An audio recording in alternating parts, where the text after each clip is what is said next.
22 मई को भारत के बहुप्रतीक्षित नए संसद भवन का उद्घाटन किया जाएगा। सरकार के अनुसार नया संसद भवन हमारे इतिहास, सांस्कृतिक विरासत, परंपरा और सभ्यता को आधुनिकता से जोड़ने का सुंदर प्रयास है।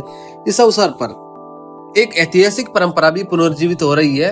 अब नए संसद भवन में सेंगोल स्थापित किया जा चुका है। आपने सोचा होगा कि सेंगोल आखिर है क्या? सेंगोल तमिल भाषा के शब्द सेम्मई से निकला हुआ शब्द है और सेंगोल का अर्थ होता है धर्म, सच्चाई और निष्ठा। सेंगोल राजदंड भारतीय सम्राट की शक्ति और अधिकार का प्रतीक हुआ करता था। चोल काल के दौरान राजाओं के राज्याभिषेक समारोह में सेंगोल का अत्यधिक महत्व था।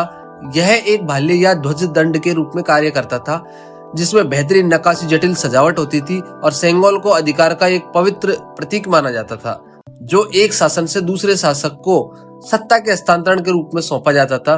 वहीं समकालीन समय में सेंगोल को अत्यधिक सम्मानित किया जाता था और गहरा सांस्कृतिक महत्व रखता है।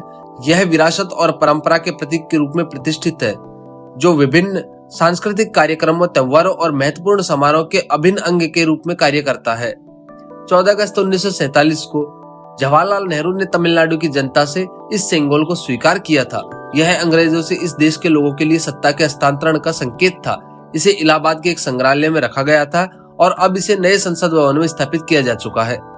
अंग्रेजों से भारतीयों के सत्ता के हस्तांतरण के समारोह पर चर्चा के दौरान वायसराय लॉर्ड माउंटबेटन ने जवाहरलाल नेहरू से एक प्रश्न किया। माउंटबेटन ने प्रतीकात्मक समारोह के बारे में जानकारी ली। इसके लिए नेहरू ने श्री राजगोपालाचारी राजा जी से सलाह मांगी।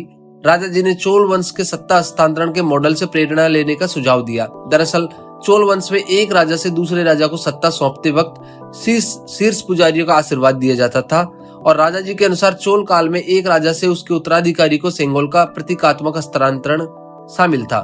सेंगोल को अधिक और शक्ति का प्रतीक माना गया है।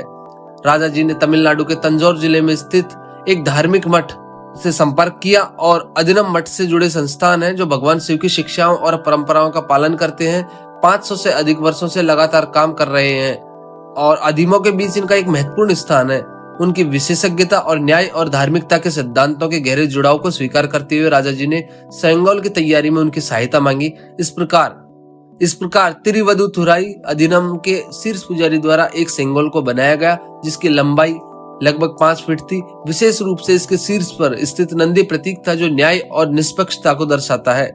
सेंगोल को तैयार करने का काम चेन्नई के जाने माने जौहरी वुमुदी बंगारू चेट्टी को सौंपा गया था, जिनको इस क्षेत्र में महारत हासिल थी। सेंगोल के निर्माण में शामिल और वुमुदी परिवार के 2 सदस्य आज भी जीवित हैं। सेंगोल जिसे दिया जाता है उसे न्याय संगत और निष्पक्ष शासन प्रस्तुत करने की अपेक्षा की जाती है। Thank you for listening. God bless you all.